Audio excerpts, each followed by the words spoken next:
Welcome back. मैं लवकेश सहाय आपका एक बार फिर स्वागत करता हूं आपके अपने यूट्यूब चैनल पर। और आज इस वीडियो में हम आपके जो है चाइल्ड डेवलपमेंट के जो क्वेश्चंस हैं जिन्हें मैं आपको करा रहा था उन्हें कंटिन्यू करेंगे। तो यदि आप इस चैनल पर पहली बार आए तो चैनल को सब्सक्राइब कर लेना, वीडियो पसंद आती है तो वीडियो को लाइक भी कर देना। इसी के साथ जब आपका 20 अगस्त को जब आपका एग्ज़ाम हो जाएगा सीटेट का, तो इस चैनल पर मैं आपके लिए DSSB का जो एग्ज़ाम होता है ना आपका टीचिंग का, चाहे वो PGT का हो, चाहे वो TGT का हो, चाहे वो PRT का हो, इन सभी एग्ज़ाम के लिए मैं वीडियो लेकर आऊँगा, चाहे वो पार्ट 1 हो चाहे वो पार्ट 2। तो चैनल को जरूर सब्सक्राइब करो और वीडियो को शेयर भी कर देना। तो चलिए स्टार्ट करते हैं अपने पहले क्वेश्चन से। आपका आज का जो पहला क्वेश्चन है वो ये है, ब्लूम टैक्सोनॉमी के अनुसार संज्ञानात्मक क्षेत्र के किस स्तर में संचार का उसके घटक तत्वों या भागों में शामिल है टूटना। तो अब देखो, बोध के अंदर नहीं आएगा क्योंकि हमें अंडरस्टैंडिंग लेवल पे होता है। उपयोगिता मतलब प्रयोग करना, अप्लाई करना। ज्ञान मतलब नॉलेज। ये आपके जो है जो बहुत सिंपल वाले होते हैं ना, जिन्हें बोल सकते हैं बहुत सिंपल वाले, सरल वाले, पहले दूसरे तीसरे नंबर पर आते हैं, पहले दूसरे तीसरे नंबर पर। लेकिन जो विश्लेषण है उसके बाद संश्लेषण आता है या फिर मूल्यांकन आता है, मतलब इनका संश्लेषण है, विश्लेषण, संश्लेषण और मूल्यांकन, आपके तीनों रहते हैं ना। इनका सीक्वेंस मुझे माइंड से स्किप हो रहा है। तो जो संश्लेषण है ना, विश्लेषण जो है आपका, उसमें क्या होता है, हम किसी भी चीज़ को, किसी भी टॉपिक को, है ना, हम टॉपिक का एग्जांपल लेके चलते हैं, किसी भी टॉपिक को हम छोटे छोटे पार्ट्स में डिवाइड कर देते हैं।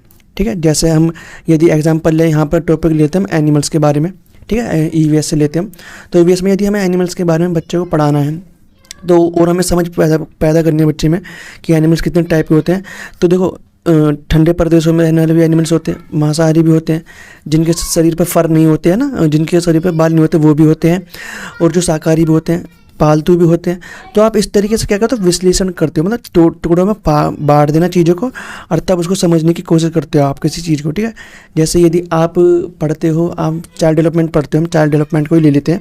हम इसमें चाइल्ड डेवलपमेंट में बहुत सारे टॉपिक को एक साथ नहीं पढ़ते, है ना, नहीं तो आप कन्फ्यूज हो जाओगे यदि आप सबको एक साथ पढ़ते हो। तो हम क्या करते हैं, हम टॉपिक्स को पढ़ते हैं डिवाइड करके, कि पहले मुझे मोटिवेशन चैप्टर करना है या कोई सा भी चैप्टर। चाइल्ड डेवलपमेंट में मुझे ग्रोथ एंड डेवलपमेंट के प्रिंसिपल्स पता होने चाहिए, है ना, इनके जो प्रिंसिपल्स हैं। उसके बाद फिर हम जाते हैं वंशानुक्रम पे। तो क्या है, हमने टॉपिक्स को डिवाइड कर दिया। यदि हम एक साथ पढ़ते हैं तो कन्फ्यूजन हो सकती है। तो किसी भी संचार या सूचना को अलग अलग भागों में तोड़ देना और तब उसे समझने में आसानी भी हो जाती है। इससे उसे वो आता है संश्लेषण के अंदर। ये तो आपके प्राइमरी हैं जो इन्हें हम सिंपल तरीके से आसानी से यूज़ करते हैं, और कोई भी व्यक्ति इनको समझ सकता है, यूज़ कर सकता है। लेकिन जो हायर लेवल की जो थिंकिंग है या फिर जो आपके जो क्षेत्र है ना, संज्ञानात्मक क्षेत्र के अंदर, वो विश्लेषण है, संश्लेषण है और मूल्यांकन है। तो यहाँ पर जो आपका D ऑप्शन है वो ठीक होगा। नेक्स्ट क्वेश्चन आपका, स्मृति को 3 परस्पर संबंधित प्रक्रियाओं से मिलाकर देखा जाता है। जो आपकी मेमोरी है उसको 3 चीज़ों को मिलाकर देखा जाता है। और ये क्वेश्चन मैंने पहले भी करवाया था, उसमें बोला था कि स्मृति को, जब स्मृति बनती है उससे पहले कोई एक चीज़ बताइए। ठीक है ना, मतलब किन वो इस एक चीज़ के अंदर भी 3 पार्ट्स होते हैं, है ना, जिसके बाद आपकी जो है मेमोरी बनती है। ये मेमोरी आपकी, और नीचे आपके 3 पार्ट्स हैं, और ये तीनों ही प्राइमरी के अंदर आते हैं। ठीक है, तो संकेंद्रीकरण, भंडारण और पुनर्प्राप्ति, इन जब ये तीनों चीज़ प्रक्रिया होती है ना, तो इन प्रक्रिया को जोड़कर मेमोरी बनती है आपकी, जिसकी वजह से आप दिमाग में अपनी चीज़ों को स्टोर कर पाते हैं। तो यही तीनों आपके बहुत ज़्यादा इंपॉर्टेंट है। तो आपका पहला ऑप्शन ठीक हो जाता है और सभी ऑप्शन आपके गलत हो जाते हैं। नेक्स्ट क्वेश्चन आपका, फ्रॉइड के अनुसार युवा दूसरे लिंग के माता पिता के लिए एक उत्सुक इच्छा विकसित करते हैं और इसके विरुद्ध प्रतिरक्षा करना चाहते हैं। तो आपको बताना है कौन सी स्टेज में होता है, बच्चे ऐसे कौन सी स्टेज में करते हैं। तो देखो, जो आपके फ्रॉइड हैं उन्होंने भी स्टेजेस दे रखे हैं, जैसे पियाजे ने दिए हैं। और उनमें से जो स्टेजेस है, जो आपकी लैंगिक है ना, लैंगिक चरण, इसमें क्या होता है, जो बच्चे होते हैं वो अपने पेरेंट्स की तरफ अट्रैक्शन फील करते हैं, है ना। जैसे सन जो है आपका, वो मदर की तरफ अट्रैक्शन फील करेगा, और जो डॉटर है वो फादर की तरफ अट्रैक्शन फील करेगी, है ना, इस तरीके से। तो ये कौन सी स्टेज में होता है, वो लैंगिक चरण में होता है। जैसे कि यहाँ पर बोला, नवयुवा दूसरे लिंग के माता पिता के लिए, दूसरा लिंग का माता पिता मतलब जो लिंग उनका उसके अपोजिट वाला लिंग के प्रति एक उत्सुक इच्छा विकसित करते हैं और इसके विरुद्ध प्रतिरक्षा करना चाहते हैं। और इसके विरुद्ध कौन आता है, जैसे मदर के तो हस्बैंड होगा इनका ना, तो उस बच्चे का फादर इसके विरुद्ध फादर आ रहे हैं, तो फादर को वो अलग रखने की कोशिश करेगा अपनी मदर से, और मदर को अपने पास रखना चाहेगा। तो इस तरीके से फ्रॉइड ने कुछ थ्योरी बताई है अपनी, है ना। तो ये चलती है थ्योरी आपकी, इससे क्वेश्चन भी बनते हैं, तो इसलिए आपको पता होनी चाहिए स्टेज में क्या होता है। जैसे आपको पियाजे के बारे में पता होना चाहिए, और साथ में जैसे आपका इस स्टेज इसमें जो इसकी एज लेवल है वो भी पता होनी चाहिए। तो चलिए चलते हैं नेक्स्ट क्वेश्चन पे। आपका नेक्स्ट क्वेश्चन है, निरस्ता एक संकेत है, अब निरस्ता क्या दर्शाती है? कक्षा में छात्रों की संख्या बहुत कम है। देखो ये जरूरी नहीं है कि कक्षा में छात्रों की संख्या कम है तो ये निरस्ता को शो कर रही है ना। तो पहला ऑप्शन गलत हो गया आपका। दूसरा ऑप्शन आपका, कार्य बहुत कठिन है, कार्य बहुत कठिन है इसलिए बच्चे निरस फील कर रहे हैं, तो ऐसा भी नहीं है। ठीक है, कार्य कठिन होगा तो टीचर मेथड्स का यूज़ करेगा, अप्रोच लगाएगा, कुछ ना कुछ उनसे रिलेट करने की कोशिश करेगा टॉपिक को, तब बच्चे सीख पाएंगे। तो ऐसा नहीं है, निरस्ता मतलब यहाँ पर नहीं है।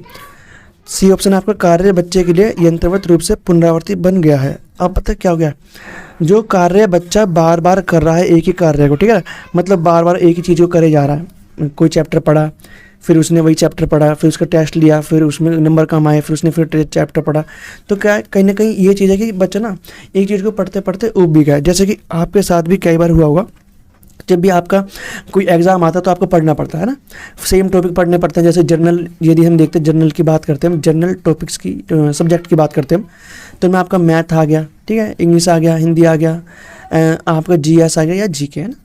तो इनको आपको, चाहे वो आपका टीचिंग का एग्ज़ाम हो, चाहे वो आपका एसएससी का एग्ज़ाम हो, आपको ये टॉपिक तो बार बार पढ़ने पड़ते हैं। तो कई बार आप किसी जैसे मैथ में परसेंटेज चैप्टर करते करते बोर हो गए, तो आपके साथ भी ये हो सकता है। तो यहाँ पर जो आपका सी ऑप्शन है वो ठीक होगा। नेक्स्ट क्वेश्चन आपका, निम्नलिखित में से कौन एक डिजिटल पाठ्यक्रम का उदाहरण है?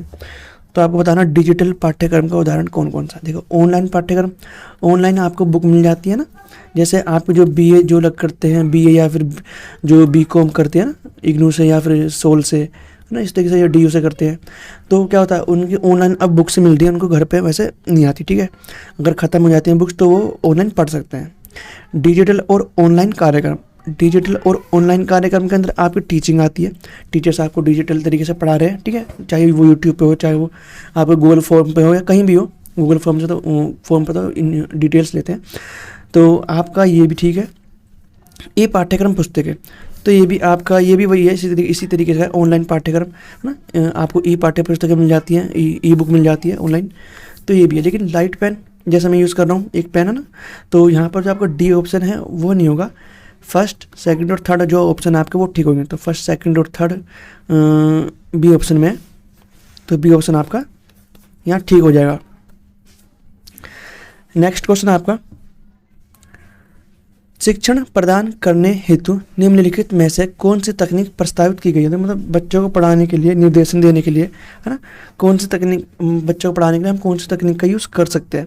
तो निर्देशात्मक मचान मतलब स्कैफोल्डिंग, ठीक है, सुदृढ़ीकरण ये नहीं होगा, संतुलन इक्विलिब्रियम मतलब ये नहीं है, पियाजे की थ्योरी का ये नहीं होगा, सुदृढ़ीकरण भी नहीं होगा, और क्रमबद्ध अधिगम भी नहीं होगा। ये आपका निर्देशित मचान, इसका मतलब यह है कि जब हम बच्चे को पढ़ाते हैं तो बच्चा कहीं अटक रहा है तो हम उसको कुछ निर्देश देते हैं, उन निर्देशों के अंदर हमारा जो है हिंट होता है, ताकि बच्चा कुछ चीज़ को जो है, जो टीचर बात कर रहा है, जैसे कोई टीचर बच्चे को हेल्प स्कैफोल्डिंग दे रहा है, तो बच्चा उस बात को पकड़ सके, उस वर्ड को पकड़ सके, और अपनी जो भी प्रॉब्लम है मैथ में या ईवीएस में या फिर कोई वो किसी भी चीज़ में, उसे वो सोल्व कर सके, आगे बढ़ सके। तो निर्देशात्मक मचान यहाँ पर जो आपका आंसर हो जाएगा, ठीक है। नेक्स्ट क्वेश्चन है आपका, रचनात्मकता उत्तर की आवश्यकता होती है, रचनात्मकता उत्तर की आवश्यकता होती है, ओपन एंडेड उत्तर प्रकार वाले प्रश्न में होती है। आपकी डाइवर्जेंट थिंकिंग की बात की गई है, और डाइवर्जेंट थिंकिंग से ही आपकी क्रिएटिविटी आती है ना, तो यहाँ पर जो आपका ए ऑप्शन है वो ठीक होगा। सामग्री आधारित प्रश्न नहीं होंगे, बंद जवाब वाले प्रश्न नहीं होंगे, प्रत्यक्ष प्रश्न भी नहीं होंगे, क्योंकि बंद जवाब वाले प्रश्नों के सिर्फ एक आंसर होते हैं। डायरेक्ट काउंटर आंसर, डायरेक्ट आप आंसर दे रहे हो तो ये डायरेक्ट हो गया, आपसे किसी ने पूछा और आपने डायरेक्ट उसी प्रश्न को जवाब दिया, ठीक है। सामग्री आधारित प्रश्न भी नहीं होगा, क्योंकि हम यहाँ पर कोई टीचिंग एड का यूज़ यहाँ पर बात नहीं की गई है, तो यहाँ पर आपका ए ऑप्शन ही बेटर बैठ रहा है और कंपैरिजन में।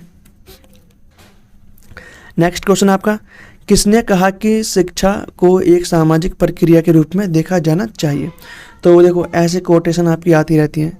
आपका DSSB का एग्ज़ाम हो, चाहे वो आपका CTET हो या कोई भी स्टेट टेट का एग्ज़ाम हो, ठीक है, कोई भी स्टेट टेट होगा आपका, उसमें आपके 1 या 2 क्वेश्चन आपको ऐसा मिल जाएगा, ठीक है, कि किसी व्यक्ति ने क्या बोला है आपको बताना है। तो आपको पता हो तो ही करें DSSB के एग्ज़ाम में, नहीं तो छोड़ दें।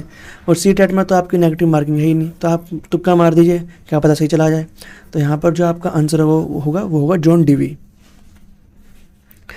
नेक्स्ट क्वेश्चन आपका, लेव वाइगोत्स्की के अनुसार जब शिक्षक बच्चे के वर्तमान प्रदर्शन स्तर के अनुसार बच्चे को विस्तारित सहायता विस्तारित सहायता में समायोजन करते हैं तो यह क्या कहलाता है। देखो वाइगोत्स्की की थ्योरी से आप देखिए, देखो वाइगोत्स्की ने पुनर्बलन की बात नहीं की, यदि आंसर नहीं पता तो प्रानुकूल की बात भी नहीं की, प्रतिरूपण की भी बात नहीं की वाइगोत्स्की ने। और देखो मचान जो है वाइगोत्स्की की थ्योरी से रिलेटेड है, और आपने यदि थोड़ी बहुत ही पढ़ी होगी वाइगोत्स्की की थ्योरी तो आप इसका आंसर लगा दोगे, नहीं तो आप क्वेश्चन देख लीजिए एक बार। जब शिक्षक बच्चे के वर्तमान प्रदर्शन के अनुसार बच्चे को विस्तारित सहायता में, मतलब सहायता दे रहा है ना, सहायता में समायोजन करता है, मतलब सहायता में हेल्प करता है, तो यह कहलाता है स्कैफोल्डिंग। ठीक है, तो यहाँ पर जो आपका डी ऑप्शन है इस तरीके से ठीक हो जाएगा। तो आज इस वीडियो में हमने आपके जो है 10 क्वेश्चन करे हैं आपके चाइल्ड डेवलपमेंट के। मैं डेली इस चैनल पर आपके लिए एक वीडियो आपकी पेडागोजी की, एक वीडियो चाइल्ड डेवलपमेंट की लेके आ रहा हूँ। यदि आपने प्रीवियस वीडियोस नहीं देखे तो उन्हें जाकर जरूर देखें, ताकि आप अपने जो 20 अगस्त को जो आपका एग्ज़ाम है CTET का, उसमें आप 140+ भी ला सकें। ठीक है, ला सकते हैं, बहुत कठिन बात नहीं है। लेकिन यदि आप ये सोच रहे हो कि किसी यूट्यूबर की आप क्लास देख रहे हो तो कोई एक मैराथन या कुछ इस तरीके से, तो एक से नहीं होगा, क्योंकि आपको कंटिन्यूटी में पढ़ाई करनी पड़ेगी। ठीक है, यदि आप सही से पढ़ाई कर रहे हो, तुक्के में पास हो जाओ वो एक अलग बात है। ठीक है, तो यदि आप सही से पढ़ रहे हो तो आपके जो है 140+ भी आ सकते हैं। तो चलिए मिलते हैं नेक्स्ट वीडियो में।